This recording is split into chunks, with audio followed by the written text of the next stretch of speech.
ഭയങ്കര ആത്മഭാരം. ചിലക്ക് ആത്മഭാരം കൂടി അയലത്തുകാരോട് മിണ്ടുകയല്ല, മതിൽ പൊക്കി കെട്ടിവെച്ചിരിക്കുക. എന്നുവെച്ചാൽ ആന്ധ്രായ്ക്ക് പോകുക ആത്മഭാരം കയറി. തൊട്ടടുത്തുള്ളവനോട് മിണ്ടുകയല്ല, അവന് 10 പൈസയുടെ ഗുണം. നിങ്ങൾ തന്നെ ഒരു അരുതാഴിയ പോലെ. ഞാൻ പറയാനുണ്ട്, പ്രവൃത്തിയിലും കൂടെ യേശുവിനെ ഒന്ന് വെളിപ്പെടുത്തണ്ടേ? വേണ്ടേ?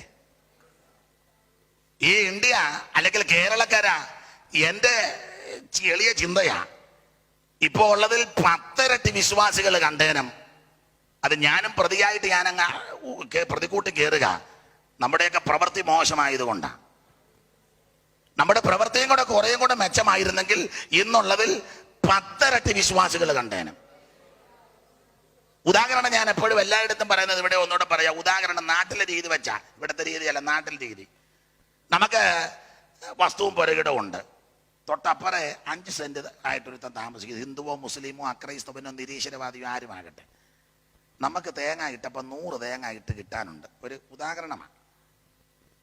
അപ്പോൾ തേങ്ങ ഇട്ടപ്പോൾ നമ്മൾ ഇട്ട് 100 തേങ്ങ. അപ്പോൾ അപ്പുറം അവന് 5 സെന്റ് ഉള്ള തെങ്ങും തേങ്ങായി വിലയ്ക്ക് മേടിച്ച് അരയ്ക്കുന്നത്. അപ്പം ഞാൻ കൊടുക്കുന്നവരുണ്ട്, അവർ ഓർത്ത് ദൈവത്തെ സ്തുതിക്കുന്നു. തേങ്ങ ഇടുമ്പോൾ ഒരു 5 തേങ്ങ അവന് കൊടുത്തേക്കണം. ഹൈന്ദവ സഹോദരൻ ചിലപ്പം ആയിരിക്കും പറയണം, ശ്രീധര അല്ലെ കമലാക്ഷി തേങ്ങ 5 എണ്ണം എടുത്ത് നിങ്ങൾ വിലയ്ക്ക് മേടിച്ചരയ്ക്കല്ലോ, 5 എണ്ണം.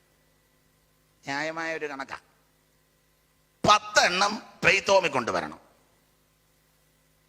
അതത്ര.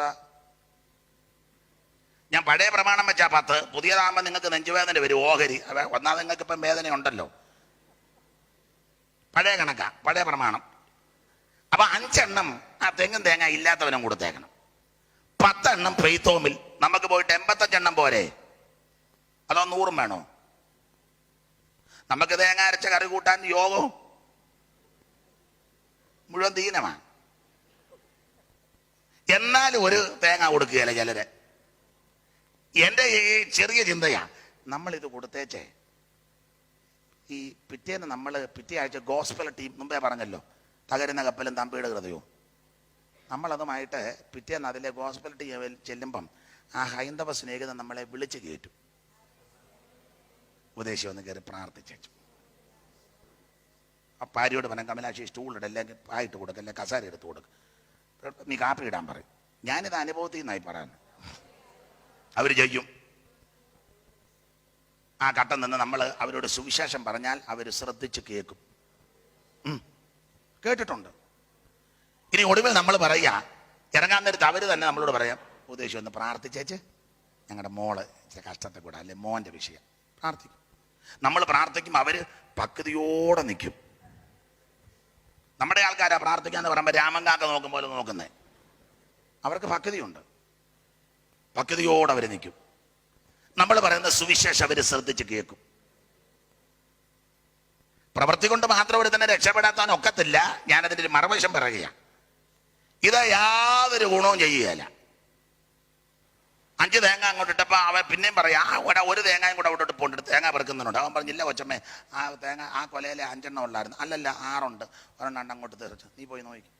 അവനവിടെ എല്ലാം നോക്കിയപ്പോൾ ഇവിടെ മതിലിൻ്റെ അവിടെ നോക്കി നിൽക്കുക. അവൻ അങ്ങോട്ട് പോയിട്ടുണ്ട്. പിന്നെ അവനതിനെ ചെന്നപ്പോൾ ഞാൻ കെട്ടി നോക്കിയപ്പോൾ തൊണ്ണാൻ 2 ആഴ്ച മുമ്പ് 6 കുത്ത് കിട്ടതാ. ആ തൊണ്ണാനെ അതും തട്ടി ഇങ്ങോട്ട് ഇട്ട് 2 കോഞ്ഞാട്ടയും കൂടി ഇങ്ങോട്ട് എത്തും എന്ന് പറഞ്ഞൊരു കോഞ്ഞാട്ട പോലും അവന്. എന്നിട്ട് പിറ്റേ ആഴ്ച ഗോസ്പൽ ടീമെ തകരുന്നൊക്കെ കപ്പലും തമ്പിയുടെ ഹൃദയം അങ്ങോട്ട് ചെല്ലുമ്പോൾ അവൻ റോഡ് മണി കിറ്റ മെറ്റിൽ പാത്ത് വെച്ചിട്ടുണ്ട്. എറിഞ്ഞതിൻ്റെ 6-ാം മാല് തകർക്കും. ഉടനെ നമ്മൾ ഗുഡ് ന്യൂസിനകത്ത് നാശിക്കുന്നത് സുവിശേഷ വിരോധികൾ. ഒരു വിരോധിയില്ല. ജീവിതത്തിൽ യേശുവിനെ ഒന്ന് വെളിപ്പെടുത്തി കൊടുക്ക്.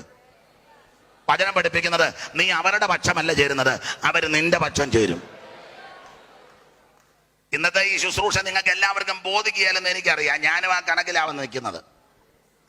നിങ്ങൾ ഉദ്ദേശിക്കുന്ന രീതിയിലായിരിക്കുകയല്ല. ഇന്ന് രാത്രി ഒരു വിടുതൽ എനിക്ക് വയ്യ. ജീവിതത്തിൽ മാനസാന്തരം രൂപാന്തരം ഉണ്ടാകണം.